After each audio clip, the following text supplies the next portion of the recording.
What's up, Patriots? Welcome back to Patriot Prepper Channel, your go-to source for real-world survival, prepping, and self-reliance.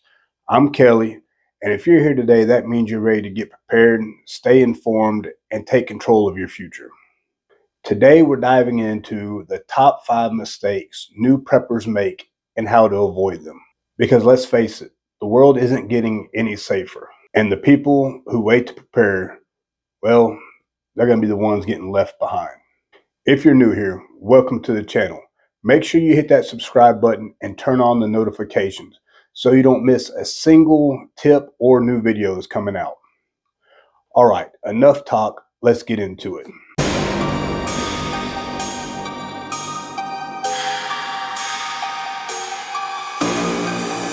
All right, guys. So let's talk about something every prepper, especially every new prepper, needs to hear. Because a lot of people, when they jump into prepping, most time it's just like head first, and they end up making some pretty serious mistakes. And when shit hits the fan, mistakes aren't just mistakes. They could cost you big time. So today we're going over the top 5 mistakes new preppers make and how to avoid them. Because knowledge is the ultimate survival tool. Also, guys, so before we get on with the main topic, please watch the entire video all the way to the end, because towards the end of the video, I'm going to be doing some reviews on some new prepper gear and you're not going to want to miss it. All right, let's get to it, guys. All right, so mistake number 5. All right, yeah, we're going to count this backwards, right? So mistake number 5, buying a bunch of gear but not knowing how to use it. Listen, guys, I get it. Buying that survival gear is fun. There's nothing like unboxing that brand new tactical knife or that high-speed water filter or that solar charger maybe that claims to power a small county. But here's the issue. Do you even know how to use that stuff? This is not looking good. You don't want to be in an emergency situation pulling out all your survival gear the first time and realizing that you have no clue how it works. That's like waiting until your house is on fire to learn how to work a fire extinguisher. It's just not smart. Mistake number 4, stockpiling food that they don't actually eat. So you went out and you bought 100 cans of Spam, 50 pounds of beans, and enough MREs to feed a small army. But the $1 million question is, have you actually tried eating any of that, or cooking with it, or cooking with it in a survival situation? Look, if you don't eat it now, what makes you think you're going to eat it when times get tough or that zombie apocalypse? Your body needs to be used to the food that you're storing now, right? You need to know how to prepare it, cook it in a grid down situation. I've seen this many a times. And what happens is people buy this food that normally don't eat, but they buy it because it's on sale. They're saving 50 cents a can or what have you. And the food end up taking space in the pantry, not getting eaten, and it just goes to waste, right? Or they throw it out. Store what you eat and eat what you store. Make sure you rotate that out, okay? But remember that. Store what you eat what you store. Mistake number 3. All right, not having a real plan. You know, buying all this gear and stocking up in supplies is great. But if you don't have a plan, you're just winging it. And let me tell you, winging it is not a survival strategy. That's kind of like driving cross country without a map or GPS. And, you might eventually make it where you're going, or you might end up in the middle of nowhere, out of gas, and looking stupid. You should always have a plan, and then a backup plan for that plan when it fails. Kind of like what Mike Tyson used to say, everyone has a plan till they get punched in the mouth. True talk. So make plans. Where will you go if you have to evacuate? How will you communicate with your loved ones? What's your backup plan if your primary plan fails? Or what is your backup plan if your primary shelter is compromised? These are the things that we need to figure out now and know now, not when disaster strikes. All right, mistake number 2, relying too much on bugging out. If y'all have all watched these videos and these movies, Hollywood makes bugging out look awesome, right? I mean, you just grab your gear on, you run off into the woods, and you're good, right? You're living off the land, right? No, wrong. About what? You serious? You don't know? Everybody knows you never go full retard. What do you mean? Check it out. Dustin Hoffman, Rain Man, look for... If you don't have the skills and a real reason to bug out, you're probably setting yourself up for a major disaster or failure. Unless your home is compromised, on fire, or full of zombies, bugging in is usually the safer, smarter option. Your home has shelter, security, supplies, and then also, so if you do have to bug out, you better have a solid destination and not just one of these fantasies, hey, I'm going to live off the land. Because trust me, nature does not care about your survival dreams. All right, guys, so mistake number 1, and this is the big one, not prioritizing skills over stuff. That's the biggest mistake that new preppers make. They focus on all this stuff and not enough skills. A $300 survival knife will not save you if you don't know how to use it. A garage full of supplies is useless if you don't know how to purify water, make fire, and defend yourself or those supplies. Knowledge weighs nothing, my friends. And if you have the right skills, you can survive with very little. And then, of course, if you don't, well, you're probably going to be the first one eaten when the zombie apocalypse happens. But for real, though, so learning these skills can be actually fun and quite easy. I mean, you'd be surprised how much you can learn just off of reading books or even watching YouTube videos like this. But after you watch these videos and you read these books and you think you have a grasp on it, go outside and practice. Start training with it. Get proficient and efficient with it. All right, guys, so that is my top 5 mistakes for beginner preppers. If any of y'all watching have any other mistakes that y'all see a lot of people doing, go ahead and drop those in the comments below. All right, so like I said earlier, I'm gonna go ahead and do some reviews on a few survival items. I think y'all gonna like this. Up? Huh? Come on. Push the button. Come on. Push the button. What are you doing? I'm just playing, play along. Come on, push the button. Yeah, come on, push your button. Blow everybody up. Yeah, blow everybody up. Push the goddamn button. Push the goddamn button. You heard what she said.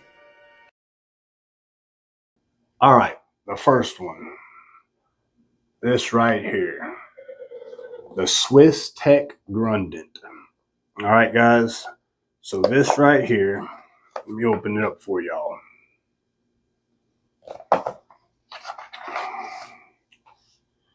Swisstech Grundent pocket knife. So this knife right here is actually a Walmart special. Yep, you heard me right. Walmart special. It's AUS 8 steel. I think it's Japanese steel with titanium coating. It has carbon fiber inlay on the handle or the scales, whichever you want to call it, with like an anodized aluminum. Little small little back flipper. Let me tell y'all, this thing right here opens up so smooth and nice, straight out the box. I mean, it's razor sharp. And the best thing about it, 30 bucks. Yep, you heard me, $30. This thing is nice. It's slim. It feels really good in the hands. Actually feels very well made, and that there's, man, it just a nice solid built knife. Has a little lanyard loop to put a lanyard on. Deep pocket clip, so you can put it inside your pocket for like an EDC knife. Like I said, man, very, very smooth opening, very fast, and it just feels great in the hands. It comes with, I mean, actually a nice little box it comes with, but a little piece of rope for your lanyard if you want to put that on there, and just like this little velvet bag, I guess, to store your knife in. So if you're looking for a budget knife, I said $30 at Walmart. Swiss Tech Grundent. Very, very nice, especially for the money. I believe it's worth every penny. Very good craftsmanship. If any of y'all's using this or have any experience with this knife, please leave it in the comments. Let me know what you think about it.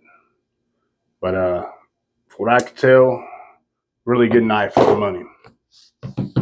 All right, next. What we have here, Olight. Yep. Man, I could already hear the Olight haters. Man, man, that sucks. Olight sucks. It's not American made. All right, man. So this is the Olight Arc-Filled Ultra. Okay. So in the box, of course, you're going to get your flashlight. It comes with a little challenge coin. I don't know if y'all can see that really well. Nice little challenge coin. It does come with instructions, and then also the magnetic charger. All right. A lot of people don't like the Olight because of this charger. Actually, I went with it because of it, and I'll explain to y'all here in a little bit about it. All right. So what I will say, anybody that's watched my channel for a while, y'all know normally I carry the Browning Alpha Max as my EDC flashlight. And I've carried it for, man, probably about 5-6 years. Runs off 1 AA battery. And I like it because it's small, man. It fits in the pocket very well. But, you know, nothing's wrong with this. It still works very good. But I wanted something different, right? And I wanted something where I wouldn't have to worry about replacing batteries or anything like that. And then I came across the Arc-Filled Ultra. I mean, look at it. The Arc-Filled Ultra is maybe a ½ an inch longer than it. I'll tell you, so this flashlight is a little pricey, right? $120, but you actually get a lot for $120. One, so this does have white light, green laser, and UV. All right. The white light, it goes all the way from 1 lumen in moonlight mode all the way up to 1400 in turbo mode. To turbo, 3 clicks, and you got 1400 lumens. All right. You also have strobe. So 2 clicks, you get strobe. Green laser. Pretty damn powerful little laser. And then also UV. I don't know if y'all can really see, but UV. And that comes in handy actually for a lot of stuff. It does have a battery indicator, a deep pocket clip. Now this pocket clip you can put in your pocket, or actually, you know, you can put it on your hat and it becomes a headlamp, right? It does have a magnet, pretty damn strong magnet for a light anyway. So it is fully charged. I just got this in just a few days ago, so I haven't really been able to test it out, as extensively as I normally do. I will put a full review later on. This is just kind of a initial review with all these, right? But man, I think Olight knocked it out of the park with this. If any of y'all guys are currently using it, if y'all had any problems, right? Problems with it, or if y'all just loved it, hey, put it in the comments so the other viewers could read it and decide if it's for them or not. But I like it. All right, next. All right, guys. So this is another knife. If y'all have been watching any type of reviews on knives here lately on some other channels, y'all probably recognize this bad boy right here. Yep. This is another knife from Walmart. And what I can tell you, so this is $9.99. They actually did a review against the Benchmade Bug Out. I think that knife runs anywhere from like 130 to I think 180, depending on, I guess, what kind of flavor you get. But this knife, like I said, this $10 knife actually stood up very well up against that knife. So I think everybody's going out and buying these. Like I said, $10 at Walmart. This thing is so cheap, they don't even have a name on it. They just call it the 7.5-inch folding knife. I mean, that's crazy. So initial review on it.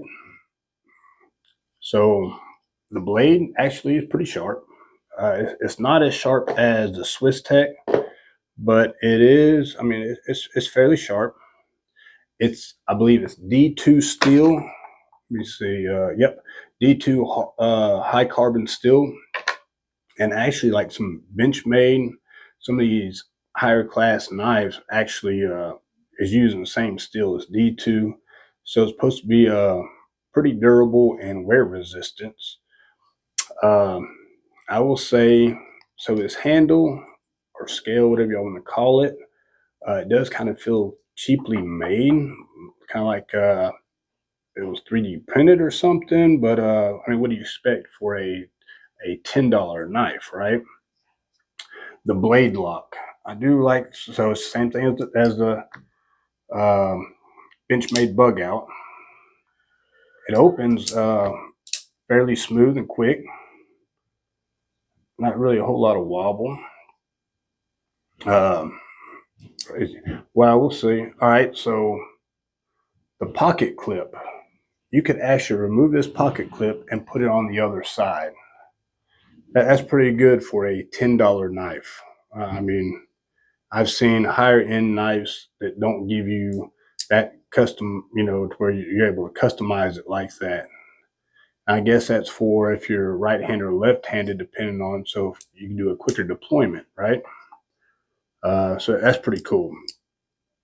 But so check it out. Go to your Walmart, hit up the Sporting's Good, and look for this bad boy, 7.5-inch folding knife. Yep, that's crazy. I didn't give it a name, just a description. But I mean, what do you expect? $10, and something's not going to break the bank. I mean, seems like it worked for good for like a just around the house or medium duty knife. And you know what? I mean, if it gets lost, broken, I mean, you're out $10. All right, guys. All right, shit. Let's do one more. All right. So this right here. Let me zip this bad boy up.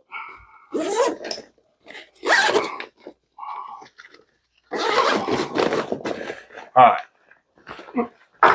So this right here, my friends, is the 511 Rush 100. All right. This has a 60-liter capacity. And what I did, the reason I ended up getting this bag is because for the people that watch my video, my channel for a while now, y'all know that I do work offshore, and I have to travel several hundred miles to go to work, right? And if y'all watched my get home bag video, y'all can see that I have a lot of shit in my get home bag. And what I wanted to do, just is because I travel so far from home, right? And I got different elements or environments, should I say, everything from the ocean, and then you got swampland, and then some urban, then woodlands. So in a worst case scenario is really actually how I build my bag for like something like an EMP where I'm having to hoof it. I'm having to trek all through these different types of environments, right? Like I said, ocean, swamp, urban areas, and then of course woodlands, right, or off the beaten track. So what I wanted to do was combine my get home bag with my bug out bag and just make it just where I can have one bag. So that's what my plans for this bag is. All right. Like I said, this is the 511 Rush 100. I just got it in. If any of y'all guys have any experiences with it, please, man, leave it in the comments. Let me know if y'all liked it, don't like it. My initial thought of it or review, man, it's actually, it looks very well built. I do like the padding on the shoulder pads and the hip pad, the hip belt or waistband, and on the back, man, it seems like it's padded very good, and it's where it's going to have good ventilation. I do like that. I do like that it has an internal frame. This has an aluminum internal frame, so it's lightweight.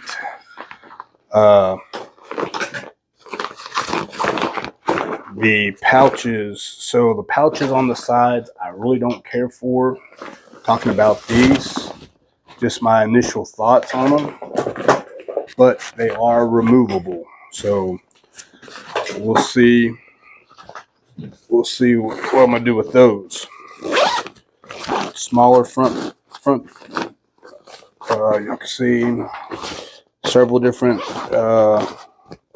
zip up storage areas. And then you go to the main part. Again, another section right there, and just a lot of real estate in there. Man, there's a lot of stuff in there.